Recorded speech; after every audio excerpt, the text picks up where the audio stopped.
The McElroys are one of those pockets of internet subculture that I just kind of didn't know much about for a very, very long time. I knew people really liked them, I knew the Adventure Zone existed, and I remember seeing a weird amiibo video at one point where someone was like tasting an amiibo, but that was pretty much it for my direct experience with any of them. Then on a whim one day, I watched some Monster Factory episodes and got absolutely hooked and started tracking down McElroy content everywhere I could find it. I still haven't consumed all of it yet, but I've very much been enjoying my journey so far. Since I'm so big into Critical Role, which I will absolutely do a video on at some point, the Adventure Zone was super tantalizing to me, and now that I've actually dove in, the Balance series is legitimately one of my favorite pieces of media. Top 3, definitely.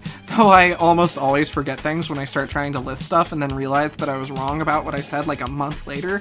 This is probably why I won't ever make a list video, despite them being incredibly, stupidly popular. I'm absolutely not forgetful in this case. The Adventure Zone Balance, Modica Magica, and SSSS Gridman. Top 3 things. I'm Kalice, and I so very strongly recommend the Adventure Zone Balance. So yeah, the Adventure Zone is one of the many, many podcasts of the McElroys, who are a family that produce things online. 3 brothers, Griffin, Justin, and Travis, along with their father, Clint. TAZ, that would stand for The Adventure Zone, began as a one-off funsies episode of My Brother, and Me, a comedy advice podcast that the brothers do, where they played some Dungeons & Dragons 5th edition specifically, then by popular request it was turned into its own show. Don't worry, you can just stick to the one podcast feed for The Adventure Zone. All the episodes are there, with the exception of donor episodes, which I'll talk about later. Other campaigns after Balance use games other than D&D 5e, but I'll talk about those in future videos. Sometime. Probably. As far as I know, those later campaigns are entirely unrelated narratively. Balance is a self-contained thing that can be enjoyed on its own, and the same goes for Amnesty and Graduation, which are the other 2 series. The episodes are edited for flow and to add music. Basically, it cuts out when there's a technical discussion about rules, or someone spends a while looking for dice, or math is hard, or whatever, stuff like that. I'm sure that some people really love listening to that stuff. I think either version is fine. Also, that music is all fucking great. The genres vary pretty wildly depending on like what arc you're on. If I remember right, Griffin composed quite a bit of it himself. You'll be hearing music from the show in the background of this video. Episodes are about an hour long, give or take, with a few special longer episodes every once in a while. There's an episode every 2 weeks, and this schedule is almost always adhered to. Of course, life happens from time to time, and there are delays and things like that, but honestly, that upload schedule doesn't matter too much for Balance itself, considering it's a finished campaign. That said, if you want to go on to listen to the other campaigns in the Adventure Zone, that's a blessing and a curse. I'm sure that once I catch up on TAZ, I'll be excitedly awaiting every new episode and always wanting more, like I do with Night Vale, but it's also far easier to catch up on and stay caught up on than most other tabletop RPG shows I've come across. Like, Critical Role usually runs 3 to 5 hours a week, if not longer, and already has over 200 episodes. Like, I love Critical Role, but that's an absolutely massive time commitment, and I couldn't blame anyone for finding that overwhelming. An hour every 2 weeks is a much more reasonable ask. On the surface, there's a pretty standard D&D party setup here. Griffin is the DM, Justin plays Taco, the Elven Wizard, Clint plays Merle Highchurch, the Dwarven Cleric, and Travis plays Magnus Burnsides, the Human Fighter. So yeah, pretty generic class and race spread. Sticking too closely to genre conventions can be a negative for things without too much substance, but there's quite a bit of substance here once things get far enough along, and in execution, I'd call these characters very far from generic. The entirely fleshed out traits of the characters do take some time to emerge. I don't want to spoil too much, so I'll just say what I can. Taco is a dexterous flip wizard, former chef, emotionally distant from others, and at the start at least, kind of stupid. Merle is laid back and surprisingly not super faithful all the time despite being, you know, a cleric. Magnus is a hero of the downtrodden to the point of self-sacrifice. For the record, Magnus is my favorite character. As a group, Magnus rushes in, Taco's good out here, and Merle is definitely around somewhere doing something, and sometimes that something might even be helpful. every once in a while. The boys, aside from Travis, were pretty much completely new to D&D and tabletop RPGs. They really didn't know exactly what they were getting into, and to start at least, they used pre-made character sheets for stats, again, except for Travis, if I'm remembering right. They also used a pre-made adventure. The Lost Mine of Phandelver, if you're curious. I don't think this is necessarily a bad thing in general. Depending on the DM and the players, 2 playthroughs of the exact same module can be wildly different. A campaign composed entirely of adventure modules, strung together, can be just as compelling as original content. It's just a different way of doing things. The real magic of tabletop RPGs comes from the fact that it's a story being woven by everyone at the table, or in the Skype call, or the Discord call, or whatever. No 2 games will ever be identical. Every player, and of course the Dungeon Master, changes things in large or small ways. A failure to stop a monstrous villain can have catastrophic consequences that ripple throughout the rest of the campaign, or a single moment of cleverness can unravel what was supposed to be an elaborate plotline. Yes, there are dice rolls and stats and mechanics, and I enjoy those and think they're fun, but none of that is as important to me, at least, as the story being told at the table, and the epic moments of battle and the small fun character moments. Tabletop RPGs are about sitting down and playing a game with your friends, or in the case of the Adventure Zone, family. The dice and the stats and the rules exist to facilitate the fun, and anything that your group isn't having fun with can be tweaked, changed, or just thrown out entirely. It's a game, have fun with it. I'm not quite sure when I pulled out the soapbox, but role-playing games are fun to play and watch, damn it. If only I had time to watch more of them. Also, it's relevant to what happens in the Adventure Zone, so there. Our adventuring party meet each other by way of Craigslist, a list that a gnome named Craig hammered into a tree. There's a job listing on there that claims it'll be the last job you ever need to take. As a trial for the job, one Gundren Rockseeker, Merle's cousin, tasks the boys with escorting supplies to Phandalin for the coming job. Gundren travels ahead along with an escort, another dwarf named Barry Bluejeans. Even sticking pretty closely to the adventure module, you can already see the unique, often rather silly flavor of the McElroy shining through. Along the road to Phandalin, the boys discover signs of a struggle and deduce that Gundren and Barry have been taken by Gerblins. Goblins? The first arc is called Here There Be Gerblins. Probably should have provided that context first so the joke landed. Oh well. They find the cave that the Gobbies are based in, and after some adventuring shenanigans, a bit of a hostage situation occurs, and a gob named Yemik winds up threatening the boys into an agreement. They'll get rid of the boss of this goblin gang, Clarg, and in exchange they'll be allowed to leave with Barry Bluejeans. Yemik claims that he doesn't know where Gundren is. The boys instead decide to trade the information about the group of traitors to Clarg in exchange for Barry's safe return. With this plan at the ready, they enter the room that Clarg is in, and it immediately goes a bit sideways as they're attacked by his pet wolf. After a bit of a scuffle, Taco casts Charm Person on Clarg. If you don't know, Charm Person is a spell that tricks someone into thinking you are their close friend. The party explains their situation, and after dealing with the traitorous goblins incredibly violently, they sit down for some tea with Clarg, who explains that Gundren was delivered to the mysterious Black Spider, who hired the goblins to kidnap him in the first place. He also tricked Clarg into giving them all the money. Then they set out in pursuit of this Black Spider to rescue Gundren. Also, they reach level 2. Dun, da, da, da, da, da, da, da. So already in episode 2, an encounter that was meant to be a bit of a boss fight instead turned into the party kind of sort of befriending that boss and turning against a group of goblins that was offering to help them, kind of. And in both small and large ways, this decision affects later events, which is just really neat. Hooray for group storytelling! Partway through that adventure module, Griffin, as the DM, started to realize that with D&D, you can just kind of create or change whatever you want, and he started to change a lot. This encounter with Clarg is what helped him to realize that. For the rest of the Here There Be Gerblins arc, that adventure module is used as a rough guideline with massive changes that include plot hooks and foreshadowing for later story arcs. The players also, at different times, really start to click with what can happen in role-playing games. After the first arc, they rework their character sheets and some of their character details. Clint changes Merle's god to Pan and becomes more nature-focused, kind of druid-adjacent. maybe a bit too loving towards plants. Justin makes Taco less stupid and more focuses on the dexterous and overly cautious aspects of the character. Travis's changes to Magnus are a bit more subtle. He and Griffin basically tweak some backstory stuff later to make it line up more with who the character has become, and Travis just kind of leans into what works for the character. It's hard to talk about this one for me without spoilers, apologies. So what I've talked about so far is the first 2 episodes of the show.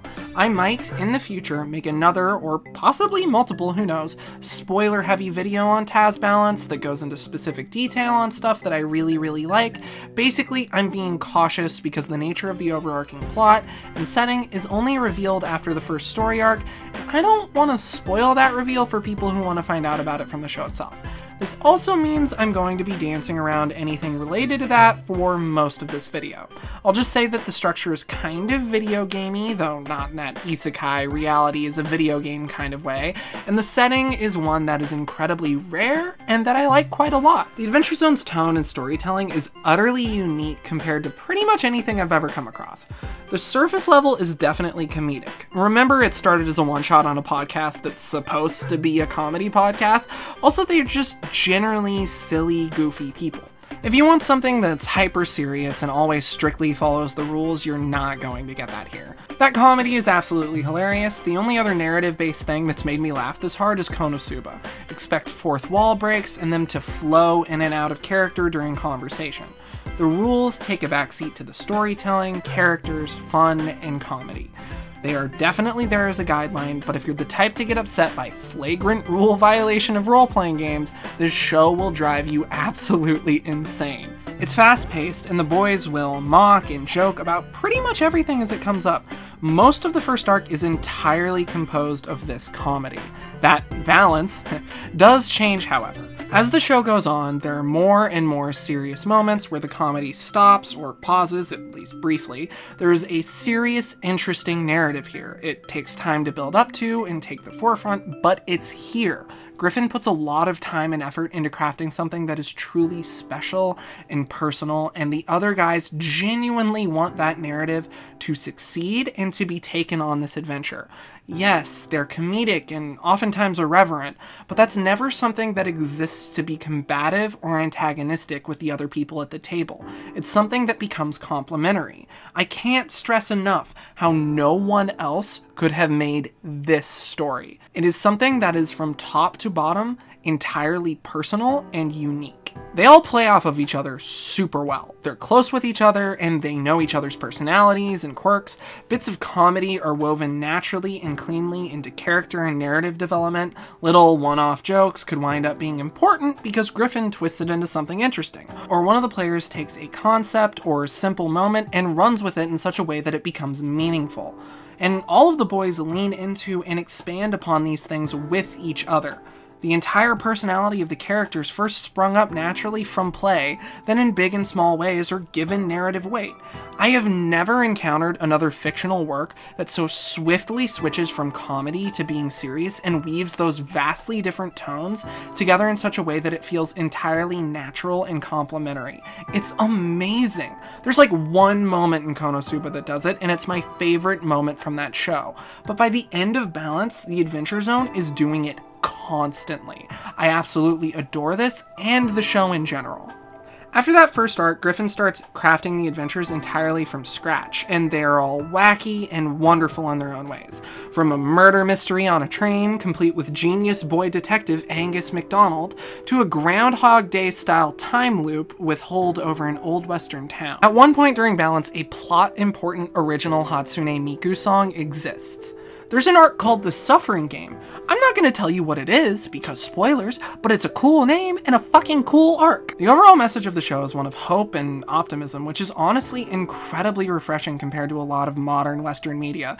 Like, don't get me wrong, I love stuff like A Song of Ice and Fire, the books, but not everything needs to be so hopeless and dark. Okay, fine, it's not everything. She-Ra also exists. The point is, it's about bonds, friendship, family, love, and how powerful those things can be, that things can be dire and seem hopeless, but it is always, always, always worth fighting for hope and light and joy. I'm sure this will come off as insincere, especially because I'm not going to elaborate in this particular video for fear of spoilers, but this show genuinely changed my life philosophy and made me a better person. So hey, McElroys, if by the grace of the internet wins this reaches your ears, from the bottom of my heart, thank you for creating this wonderful thing that I care so very much about. Tying into those themes, the McElroys also try to be progressive in representation by way of NPCs, and in later campaigns, the player characters as well. There are multiple gay romances. Some of these unfortunately involve the bury your gays trope. Griffin later talked about how he didn't even know it was a thing during the time of the associated arc, and in the future kept it in mind so as to not lean into tropes that many members of the LGBT+ community, myself included, view as tired, cliched, and ultimately fucking depressing to see everywhere. As someone who's seen all of Balance and partway into Amnesty, I can very much assure you that it's handled much, much better in the future. This is literally all that I want from this kind of thing, creators listening to why things like the bury your gays trope are so disheartening to a group of people who are already underrepresented in media, and then taking steps to correct and improve the problem. It genuinely makes me enjoy the series much more knowing that. There's also an absolutely badass trans woman who is one of my favorite characters in anything ever, and I can't say anything more about her in this because spoilers, but I fucking love her. TAZ Balance has 69 episodes, yes, nice and all that, but there's also extra episodes. For the most part, just stick to the order in the podcast feed. There's some discussion episodes called the Adventure Zone, which generally take place either yearly or after critical story junctures to sort of talk wrap up and answer questions from listeners. There's good insights in there, and they're infrequent enough that they don't add a ridiculous amount to the overall time of the show. There's also live shows, those being shows that were performed in front of a live audience. They're all sort of one-off adventures that don't contribute to the overall plot, but are generally pretty fun, if a bit rushed for time. There's one that's based on wrestling that I particularly liked. Oh, and there's, I believe, 2 episodes where a different cast takes over for a side adventure as part of an event with their podcast network. I definitely don't like those episodes as much as the main ones, but there is some fun stuff in there, and some of that stuff ties back into the main episode, so I think they're worth a listen. What's outside of the podcast feed are donor episodes. Basically, you donate at least $5 a month to Maximum Fun, the podcast network that Taz is on, and you get access to a bunch of bonus episodes. There's at least one a year. The first 2 Taz bonus episodes are directly related to Balance. There's a prequel episode and the first live show. Everything after this in the bonus episodes are side campaigns. The only one of these I've listened to so far is the Adventure Zone Nights, which is like a fantasy/steampunk hybrid thing with more of an emphasis on puzzle solving. Super interesting settings, super fun listen. Maybe listen to it before a certain point in Balance because of reasons. There's nothing too important in any of these bonus episodes in reference to the main campaign. I listened to them in a batch like halfway through Balance, but if you're interested in roughly when I think you should listen to them while you're making your way through the main podcast feed, I'll put that in the description of this video. I was absolutely having fun with every arc of the Adventure Zone Balance, but the Crystal Kingdom arc is when I went from just loving it to it being one of my all-time favorite things. Reasonably speaking, I'm going to say listen through the Moonlighting arc before deciding if you'll continue, so that'd be up to episode 10. The first arc is a bit rough around the edges as everyone sort of gets a bit more comfortable with the game, and you don't really find out what the deal with the overarching narrative and setting is until the end of Moonlighting. I do think it just gets better and better as it goes along, but even 9 episodes is an unreasonable ask for some. My heart wants to say finish the Crystal Kingdom though, but realistically, if you're not at least kind of enjoying listening by the end of episode 10, I don't think it'll win you over no matter how far you go. So yeah, I absolutely fucking adore the Adventure Zone Balance. It's a bit rough around the edges at the start, but by the end, everything is tied together in an incredibly satisfying way. It actually has my favorite ending of anything ever, so take that for what you will. I care about this show a lot. I both laughed and cried as hard as I ever have because of the show. I'll admit that I cry easy, but tears of joy are far rarer from me, and Balance got me there multiple times. Just working on the script got me to tear up a few times, actually. It's a wonderful experience that I can't recommend enough. The Adventure Zone Balance is a show about 4 idiots who play Dungeons & Dragons so hard they cried. Also, it made me cry, like I said, and maybe it'll make you cry for one reason or another too. This has been Kalice. You can like the video, subscribe, or share this video around if you enjoyed it and want to. I recently redid my Patreon with new rewards, like putting up my recording sessions complete with outtakes and a bunch of side conversations. Big thanks to all of my current patrons, like Ash. Keep loving what you love, and I'll see you next time with something else. Fantasy Costco, where all your dreams come true. Got a deal for you.